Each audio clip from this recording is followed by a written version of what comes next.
Oke,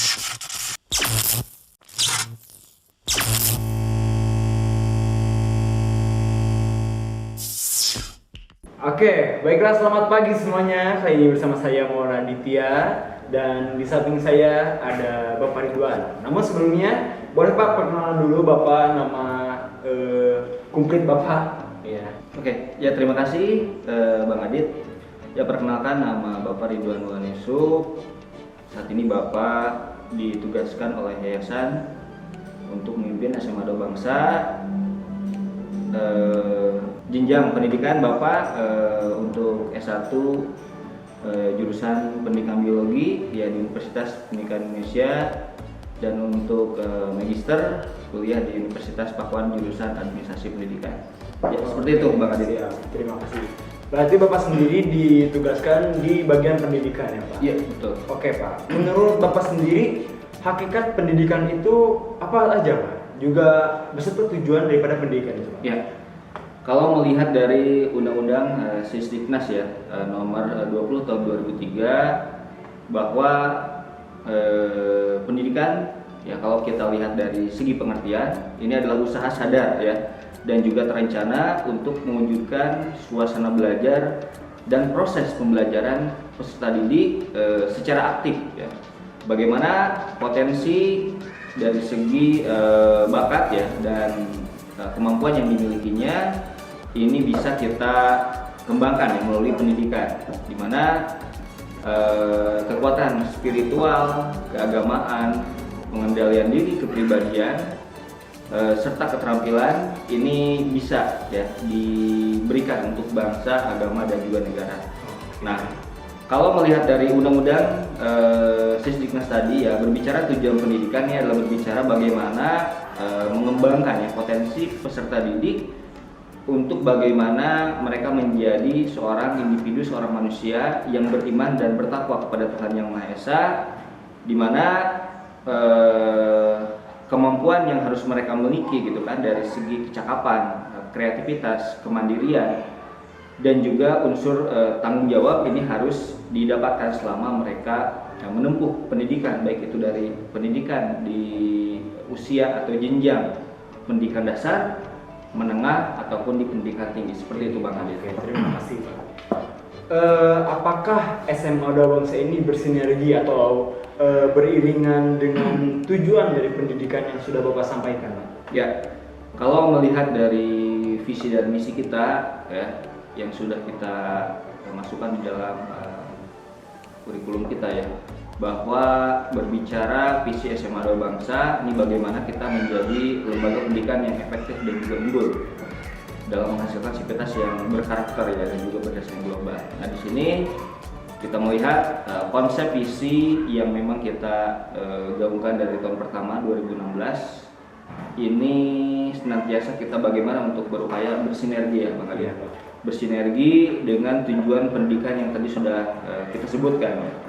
Di mana pengembangan potensi ya, pengembangan minat dan juga bakat peserta didik ini menjadi satu orientasi dalam bagaimana SMA Doa Bangsa bergerak dan juga mengembangkan semua kemampuan yang dimiliki oleh para peserta didik. Tapi bukan hanya itu, bagi pendidik pun gitu kan, ya, bagi seluruh pendidik ini berupaya juga kita dari tahun ke tahun, dari waktu ke waktu, kemampuan yang kita miliki ini senantiasa harus terus kita upgrading gitu ya, harus kita upgrading, harus kita tingkatkan sehingga dengan kemajuan teknologi, perkembangan ilmu pengetahuan yang dimana saat ini kita sudah berada pada masa revolusi industri 4.0, ini anak-anak kita pun bisa gitu kan ikut ya di dalam perkembangan yang sedang kita alami saat ini, seperti itu Bang. Oke, pandangan Bapak terkait dengan program kegiatan belajar mengajar pada saat pandemi COVID-19 ini seharusnya gimana? Ya, jadi kalau melihat dari kondisi saat ini ya, kita sudah tahu semua dan kita alami juga gitu ya, bahwa per 16 Maret 2020 ya seluruh satuan pendidikan baik dari jenjang dikdas sampai dengan perguruan tinggi ini pembelajaran dilaksanakan secara BDR ya, belajar di rumah ya. Nah, di mana memang apa yang sudah baik itu dari Kementerian Pendidikan ya sebagai pusat regulasinya pendidikan ataupun dari tingkat daerah yang dimana SMA kita mengikuti seluruh aturan yang digulirkan oleh Dinas Pendidikan Provinsi Jawa Barat. Ini memang sudah sangat apa ya, kalau dikatakan sudah sangat tepat ya, dimana memang pendidikan yang harus kita laksanakan pada masa pandemi COVID ini yang menjadi salah satu prinsipnya adalah bagaimana keselamatan dari warga sekolah. Iya, benar. Baik itu peserta didik, baik itu guru ataupun ya orang tua yang memang ya mereka menjadi sivitas yang harus menjadi prioritas kita. Nah, sehingga dengan pembelajaran di rumah ini menjadi salah satu keputusan yang paling tepat yang memang saat ini harus kita ikuti juga seperti itu. Oke. Bagaimana Pak SMA Doa Bangsa membuat keputusan atau kebijakan terkait dengan program KBM pada saat masa pandemi? Ya, jadi setelah kita sama-sama ya dan saat ini kita sudah ada di bulan ke-5 ke-6 ya. Setelah KBM ini dilaksanakan secara daring jarak jauh, nah maka SMA Doa Bangsa pada bulan Maret yang lalu sudah bergerak, sudah kita melaksanakan satu persiapan di mana memang yang paling utama adalah bagaimana ya program pendidikan ya atau kegiatan belajar mengajar dalam posisi bagaimanapun, dalam kondisi apapun ya harus tetap terlaksana. Nah, sehingga kita dari staf tenaga pendidik berupaya untuk ya memberikan gitu ya pelayanan terbaik yang bisa kita berikan. Nah, sehingga emang yang perlu untuk kita pertimbangkan ya dari Maret yang lalu sampai dengan hari ini adalah bagaimana ya termasuk kesiapan juga gitu ya. Kesiapan dari peserta didik untuk bagaimana mereka bisa mengikuti kegiatan pembelajaran melalui daring. Nah, sehingga salah satu hal yang harus kita persiapkan adalah bagaimana tools salah satunya ya, tools baik itu ya gadget ya gitu kan, termasuk permasalahan jaringan ya di tempat masing-masing kan berbeda tergantung kepada letak geografis dan hal-hal lain, termasuk cuaca juga. Nah, sehingga kita berupaya juga untuk bagaimana pelaksanaan pembelajaran ini harus kita arahkan ke sana, sehingga yang sedang kita kerjakan pun ya setelah kemarin juga kita melaksanakan rapat awal tahun tenaga pendidik, kita akan mengembangkan juga ya pembelajaran berbasis e-learning ya Bang Adi. E-learning kita seluruh tenaga pendidik kita tugaskan untuk membuat konten-konten video pembelajaran yang menarik, dan juga nanti kita siapkan building ya dari e-learning ini, sehingga ya nanti seluruh peserta didik ini kita berikan opsi-opsi gitu ya media pembelajaran ya baik itu melalui WhatsApp ataupun beberapa platform pendidikan seperti Kuiper gitu kan, Kahoot dan yang lainnya. Tapi kita juga mempersiapkan gitu ya beberapa opsi-opsi media yaitu dengan e-learning, dan memang saat ini guru-guru juga sedang berupaya keras untuk membuat konten-konten pembelajaran di mana ya 1 minggu ke depan kalian akan melaksanakan kegiatan pembelajaran secara daring, dan mudah-mudahan ya para guru sudah melakukan persiapan sehingga nantinya ya abang kakak sudah bisa melaksanakan KBM dengan efektif dan juga efisien seperti itu Bang Adi. Oke. Kan SMA Doa Bangsa ini sekolah bisa dibilang sekolah yang baru berdiri, baru 5 angkatan sama sekarang. Program apa yang menjadi ruh dari SMA Doa Bangsa itu sendiri? Ya, jadi ini 2020 ya, tahun 2020 menjadi tahun ke-5 SMA Doa Bangsa yang mengembangkan sayapnya ataupun kita melaksanakan operasional kegiatan belajar mengajar. Nah, dimana dari tahun pertama ya visi yang tadi sudah disebutkan di awal ini memang menjadi langkah awal bagaimana SMA Doa Bangsa melaksanakan ya berbagai macam program yang digulirkan. Nah, kalau kita tadi ya menjawab ya bagaimana ruh sebetulnya program, jadi perlu diinformasikan kepada semua abang kakak para peserta MPLS tahun 2020-2021 bahwa kita memiliki satu konsep ya yang disebut dengan Grand Timeline ya, Green Timeline, di mana ada 3 tahapan ya. Abang dan kakak ini akan melaksanakan kegiatan pembelajaran dari kelas 10 sampai dengan kelas 12. Nah, jadi Green Timeline ada tadi yang sudah disebutkan 3 tahap ya Bang ya? Ada 3. 3 tahap. Yang pertama ini ada tahap orientasi, yaitu bagaimana proses para peserta didik ini mengenali gitu ya, potensi, mengenali bakat, dan juga bagaimana mereka pun harus mengenali minat yang mereka akan arahkan, karena jujur saja pendidikan ini adalah simulasi dalam bagaimana abang kakak nanti akan ya terjun di dunia sesungguhnya gitu. Sehingga pada tahap orientasi, itu tahap pertama abang dan kakak berada di SMA Dua Bangsa, kita akan coba untuk bagaimana abang kakak untuk melihat gitu ya, sebetulnya potensi apa sih yang dimiliki, yang nanti kami juga siapkan media-media ya. Kita siapkan berbagai macam program pembelajaran, baik itu dari kokurikuler ataupun ekstrakurikuler, sehingga nanti abang kakak bisa mengenali, bisa beradaptasi pada tahap orientasi atau tahap pertama tadi. Tahap pengenalan berarti mengenal diri sendiri ya. Betul, diri sendiri itu mau jadi apa gitu ya Pak ya. Ya. Karena kita juga pernah dites ya Pak ya. Betul. Nah, Kelas jadi ada 10. Nah, betul. Jadi di semester pertama, di pertengahan atau nanti di akhir, kita masih melihat situasi kondisi kita. Itu nanti akan ada satu momen ya, bagaimana abang kakak nanti akan di akan ya di assessment lah ya, akan di assessment sebetulnya seperti apa gitu kekuatan yang dimiliki oleh abang dan kakak ya, dan apa yang nanti harus abang kakak tingkatkan juga gitu di situ. Jadi ada yang disebut dengan multiple intelligence test pada tahap pertama. Disitulah tahapan di mana abang kakak nanti akan mendapatkan ya gitu kan hasil dari tes tadi berupa potensi dan bakat apa yang nanti abang kakak bisa untuk dikembangkan. Itu tahap pertama tadi ya. Oke, tahap pertama. Nah, tahap pertama ya. Nah, tahap pertama tahun pertama gitu ya, tahap dari orientasi. Nah, selanjutnya pada tahap yang kedua ini adalah tahap ekspresi. Ekspresi. Nah, tadi ketika tahap pertama abang dan kakak sudah mengenali potensi bakat, yang nanti kita pun terintegrasi dengan program yang namanya JRT ya, JRT. yang dijelaskan oleh Bu Sarah selaku Waka urusan kesiswaan, di mana setelah abang kakak mengenal potensi dan bakat, nah maka pada tahun kedua atau tahun ekspresi nanti abang dan kakak akan kita libatkan gitu ya, ikut membaur di dalam program-program yang kita berikan, di mana potensi abang dan kakak yang sudah dimiliki atau yang nanti akan terus ditingkatkan, ini kita salurkan, ya salurkan kepada media-media kegiatan, baik itu di internal sekolah ataupun di lingkup luar sekolah.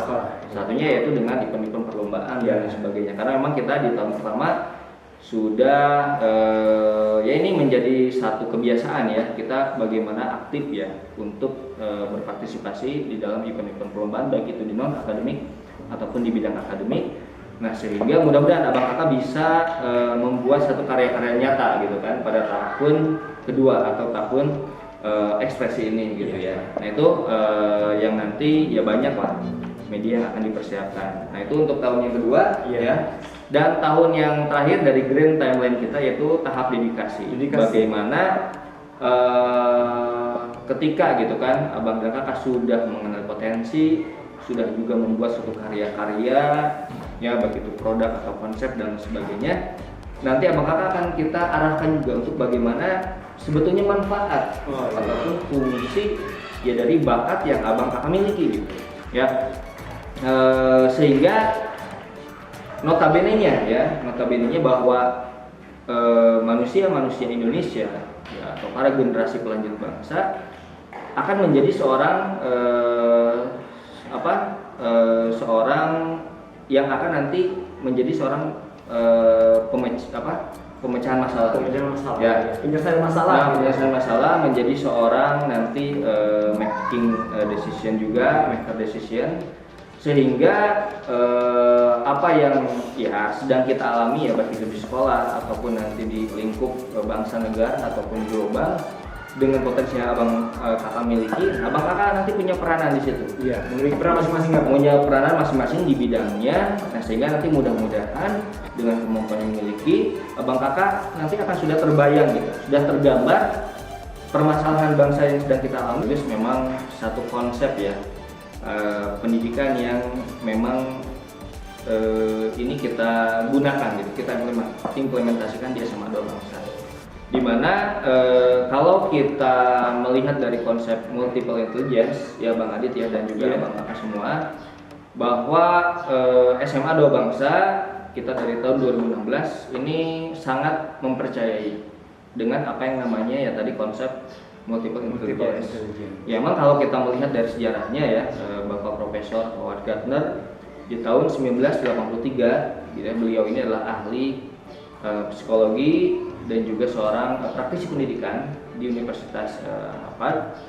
Ini beliau mengembangkan apa yang namanya konsep multiple intelligence, di mana konsep tersebut ya dia mempercayai bahwa setiap manusia ini adalah unik.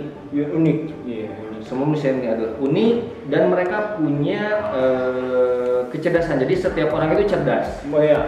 Nah kita percaya dengan itu. Jadi tidak ada yang namanya manusia itu ya mohon maaf tidak pintar ya. Atau kadang orang menyebut bodoh dan lain sebagainya.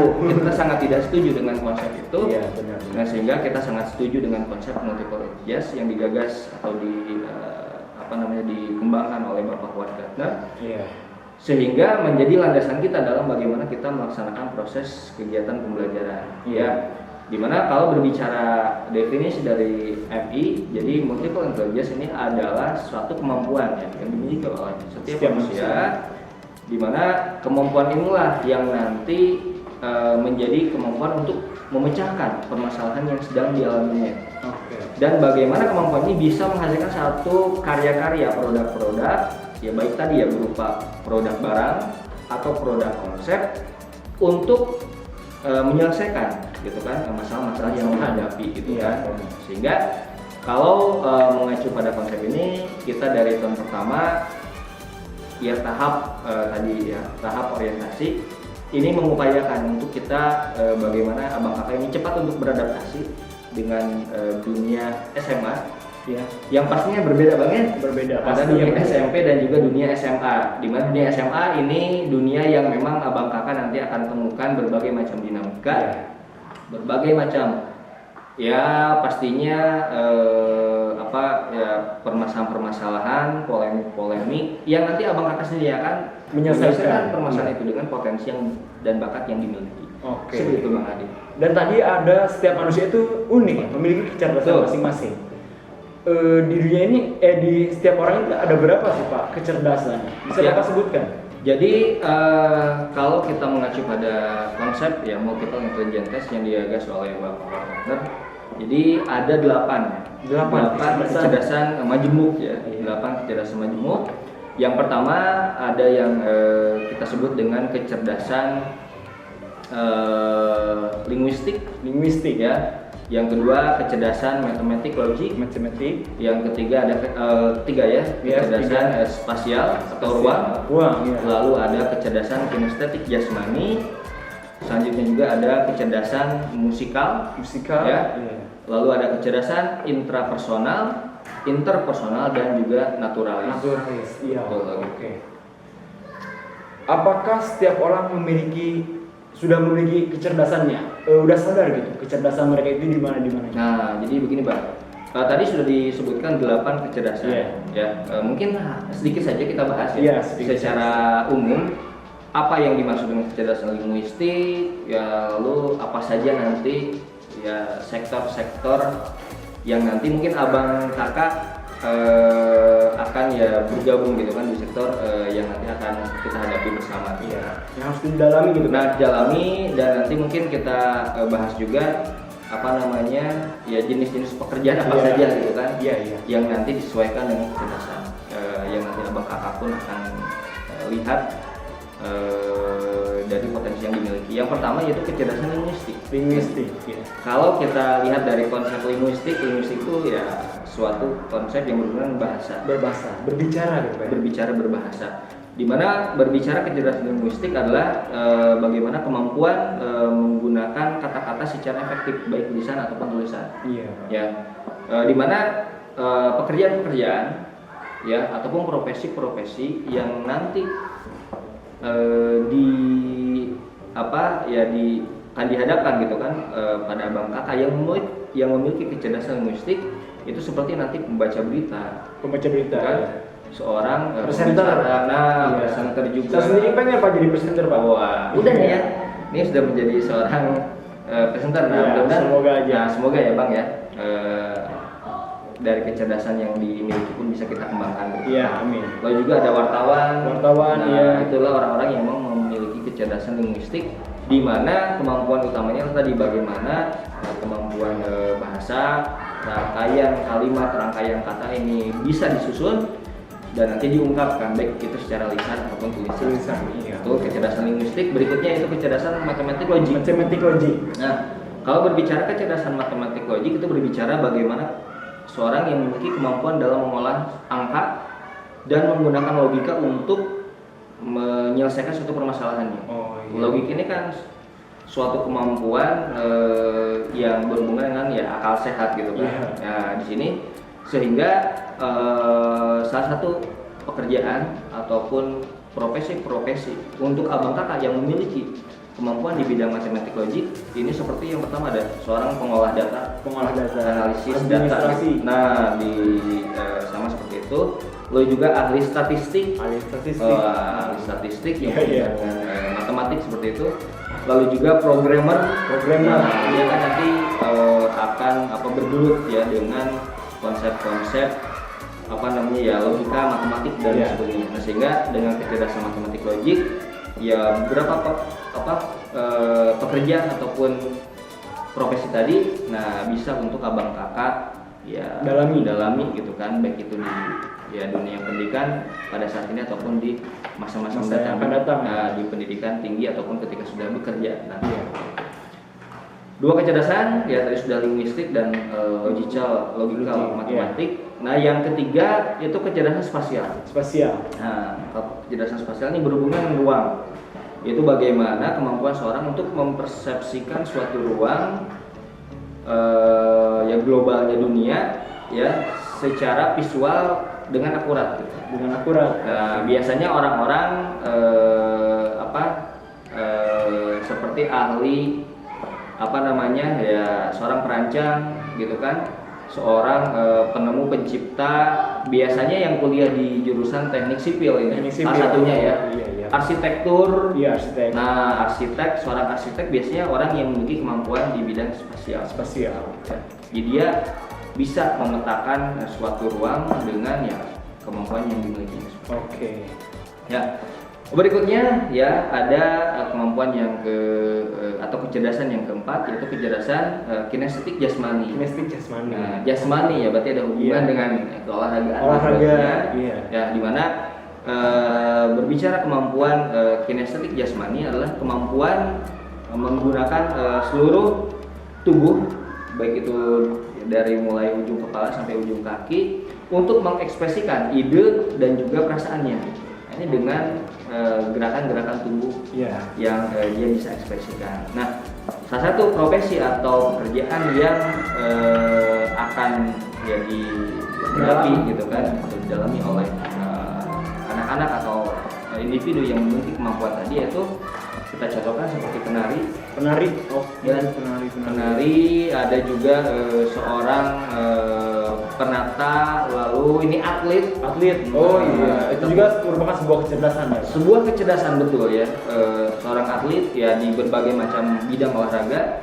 Mekanik pun ini masuk ke dalam kinestetik jasmani karena bagaimanapun kan dia punya kemampuan ya, menggerakkan tools dalam menyelesaikan masalah gitu kan. Tadi aktor, aktris ini adalah salah satu juga adalah profesi yang memang punya gitu kan orang-orang sebut kecerdasan secara kinestetik atau jasmani seperti itu. Oke, untuk selanjutnya? Nah, selanjutnya ini yang saya yakin abang kakak pun bisa bisa atau punya juga ya. Nanti kita kembangkan juga di SMA Dua Bangsa yaitu kecerdasan musikal.